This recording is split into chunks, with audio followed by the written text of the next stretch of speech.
Vulcan, the eternal Primarch of the Salamanders, hurried back through the webway. His fight against Magnus the Red may have been over, but the battle for Terra was not.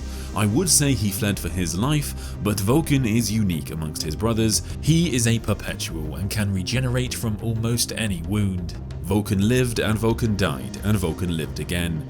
Nevertheless, he needed to get back to the throne room, back to his father's side. There were demons pursuing him now, but even these did not give him as much pause as the sound. It was a name, repeated, chanted from everywhere, from the walls, from the floors of this ancient and mythical labyrinth, and the name that rang out was the Dark King. It feels like Warhammer 40k is exploding right now. We've got a new Amazon TV show on the horizon, we've got a new edition just around the corner, and of course we are now on South Park, which does remind me, please do like and subscribe. With the Lion coming back, understandably, a lot of people are focused on the Dark Angels and their new place in 40k. But let us look back 10,000 years for a moment, as there have been some amazing revelations in the Siege of Terra books, and this one, in my opinion, is the biggest.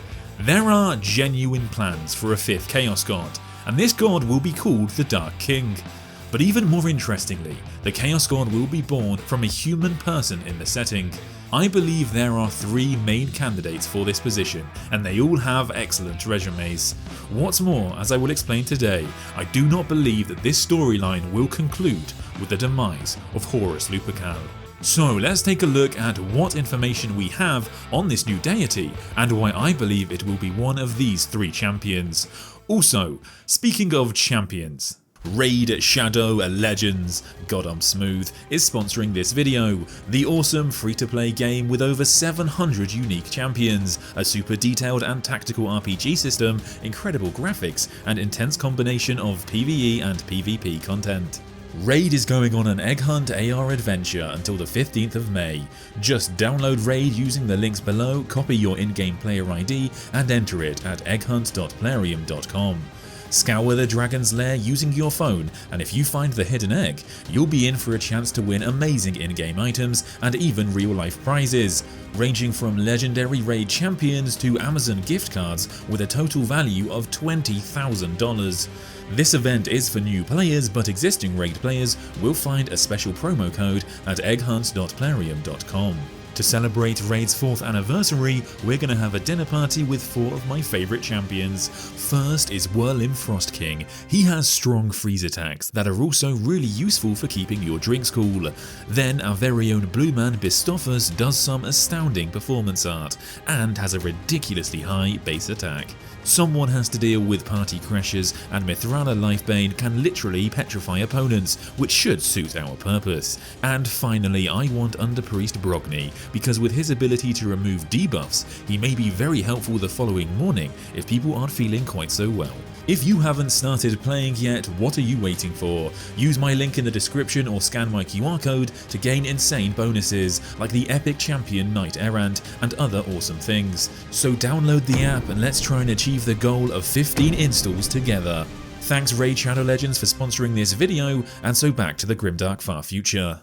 I know many of you are assuming I'm about to talk about Vashtor, as we know he does intend to ascend to godhood, but in truth I believe the Archaphane will fail in his quest, at least for now. I cannot be certain, but it seems Vashtor's true destiny is to be the new and terrible leader of a revived Dark Mechanicum faction that will arrive soon. So although I cannot wait to see where his story goes, that is not the evil to which I refer, for the Dark King is the god yet to come. When Vulcan makes it back, he kneels before his father. He needs to know what this name is, but before he can even reveal the name, Malcador knows to whom he refers, for the Sigillite and many others have also been hearing the name the Dark King repeated. If the name sounds familiar to you, it is likely because of Conrad Kurz. As the Primarch Rogel Dawn raises, Kurz took the title. So is the Night Haunter connected to a burgeoning Chaos God, and if so, how? We can be pretty confident that Kurz will never become this being, which is fortunate because even compared to the other Chaos Gods, that would be bad. Malkador mentions that Kurz's title is likely an echo of the truth. Kurz had the incredibly powerful gift of foresight. He was connected to the warp, as all the Primarchs were, but perhaps he almost clocked onto something that none of the others did, and even he didn't understand it. Through his gift, Conrad may have somehow caught wind of the echo of the birth of this deity. The name was implanted deep within his mind, and so when it came for him to take on another title, it would have seemed like a fitting choice. He never even knew what this truly meant, or if he did know, he never told anyone. Dawn also notes that it is an ill-favoured card of the Tarot deck. The Tarot Arcanoi is a pack of psychoactive liquid crystal wafers that are believed to have been designed by the Emperor, and many believe them to be connected to the psyche of the Emperor himself. They are used often in the setting as a form of divination, and when Malkador gave Dawn a private reading, the cards revealed were the Moon, the Martyr, the Monster, the Lightning Tower, and then finally the Dark King turned to lie askew across the Emperor. A similar reading is repeated later on by other characters, and Horus himself also sees the same symbol. Crazier still, the Space Marine Litu, who owned a deck for many years, swore that the card had never been in his deck before, and yet now it has appeared. Across many decks across the planet, we see peculiar happenstances involving this card. Sometimes the card of the Dark King is even ablaze with bright unholy flame. This inauspicious omen suggests that the Dark King, or the one who will become him, will slay the Emperor. The gods chosen for this task is of course Horus Lupercal. Certainly this is believed by the witch Acte, who says, "This war, my lord, is not one of loyalists against traitors. It is not about the conquest of Terra and mankind by chaos. It is certainly not about a son at war with his father. This is the triumph of ruin. Horus and the Emperor have taken their conflict to such a pitch that we are about to suffer the same fate as the cursed Eldari. The human race will die in birth fire, consumed by blood rage, pestilence, violent transmutation, and blind desire. And from the grave pyre of our civilization, the broken galaxy will see Horus rising, absolute and complete, as a new, true and terrible god."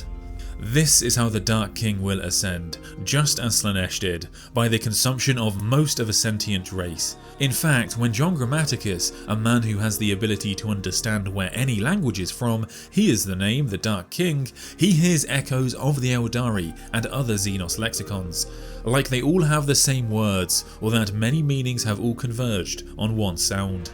If the Emperor created the Tarot, it implies that he had some understanding of the Dark King before, or at least had heard echoes of it in a manner similar to Conrad Kurz. The alternative meaning of the Dark King across the Emperor could be that the Master of Mankind himself will ascend to godhood and become this new and terrible being. Another passage describing the king I think suggests this. "Then crowned in his stead, the Dark King. One that is once born immortal is born again as a king of all darkness. The black shell cracks, thus he ascends in the timeless time and is elevated to the gods to reign as a dark-crowned king. The Emperor, the mightiest perpetual to ever exist, was born immortal. He will ascend, elevated to the level of the gods, their anathema, one who can burn even the garden of Nurgle. Truly terrifying though.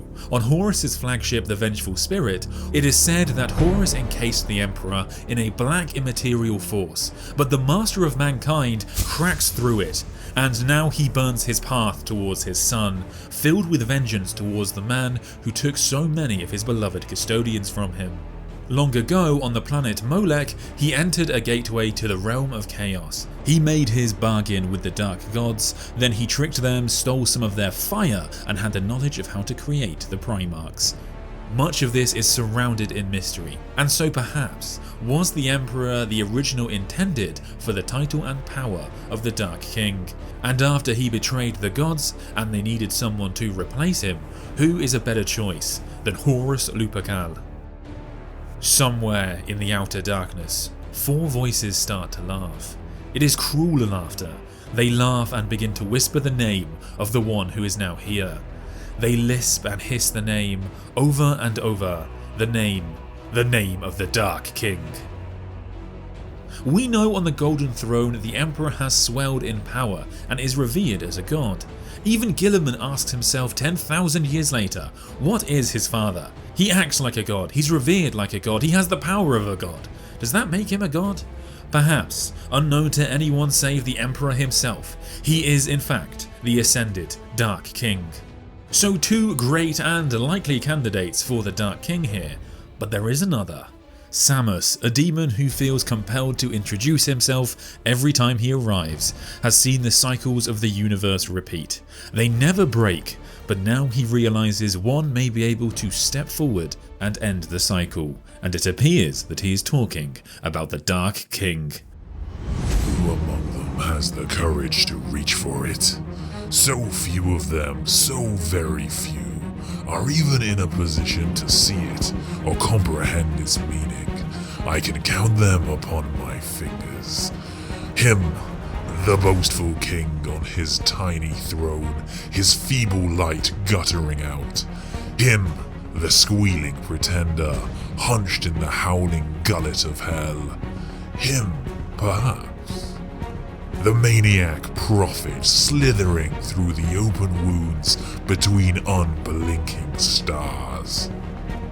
If the Emperor is the boastful king on his tiny throne and Horus is the squealing pretender, the final candidate that Samus mentions is the maniac prophet slithering through the open wounds between unblinking stars. This is by far the most intriguing candidate in my opinion.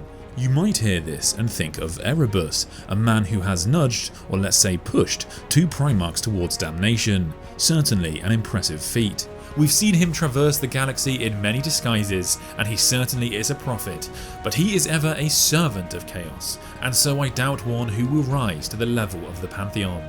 Ollanius Persson, on the other hand, is no servant of chaos. He is thought to be the oldest of the Perpetuals, however, and so likely the oldest human in existence. Unlike many of the Perpetuals who, like the Emperor, believe the universe is rational, Oll became known as Pious Oll Persson due to his devout belief in the Catholic religion, and he possesses an athame knife just like Erebus that can slice through reality, allowing him to cross great distances. To me, he fulfills all of Samus's requirements. Oll was the Emperor's first War Master and more importantly, his friend in eons past. However, that all ended 30,000 years ago at the Tower of Babel, when the Emperor tried to unlock the secrets of Enuncia kept in the tower. Oll could not allow the Emperor to use this ancient and powerful language, so he stabbed his old friend, and then used Enuncia to have lightning strike the tower, destroying the secrets within. Oll then abandoned the man who would one day rule Terra, and clearly the Emperor has never forgotten this, as the card of the Lightning Tower is also in the tarot deck, and it's worth noting it keeps appearing towards the end of the Horus Heresy. Ancient Imperial Guard myth suggests that Oll will be there beside his old friend Neoth when the Emperor faces his fallen son. This could be explained away by Ollie Pierce, a braggadocious grenadier who fought during the Horus Heresy. However, I do believe that Oll will make his way onto the Vengeful Spirit to be present for the final showdown. In fact, it is said that his knife in the hand of a Perpetual may be one of the only things that can wound the War Master at his current power level.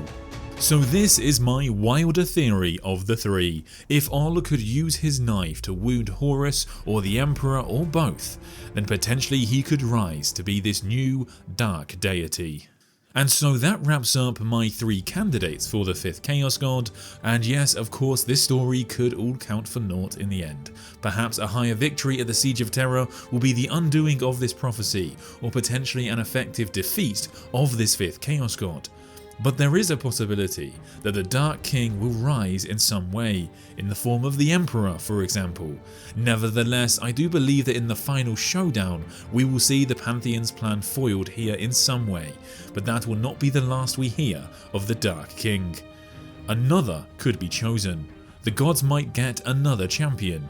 Acte tells us that the name was first written in the time before man and repeated ever since, unbidden by the prophets of all species. It is a name symbolizing the rising god yet to come. If it was written before the human race even came into existence, it can't just be about one human civil war, surely. Could Abaddon the Despoiler maybe, another War Master of Chaos, be an option here? It is said that the willpower of Abaddon is so strong that should he side with any of the Chaos Gods, the great game would come to a close. Could a man of such potential become the Dark King if he can ever fully embrace Chaos? Additionally, we can't gloss over the presence of Enuncia in this story, and how this has been written by Dan Abnett, the author of the Eisenhorn trilogy, Ravana trilogy, and now Bequin trilogy. And so huge spoilers for those, but potentially this will play into that storyline too. Constantine Valdor is also on the vengeful spirit, and he has surely been on a dark and twisted quest. Perhaps Valdor's purpose over the last 10,000 years has been connected to defeating or limiting the Dark King. We will see. Thank you so much for watching this video. I hope you really enjoyed it. I felt like I really had to talk about this because there hasn't really been any discussion on the Dark King, and as I hope I've proved to you, it's a phenomenally important plot point.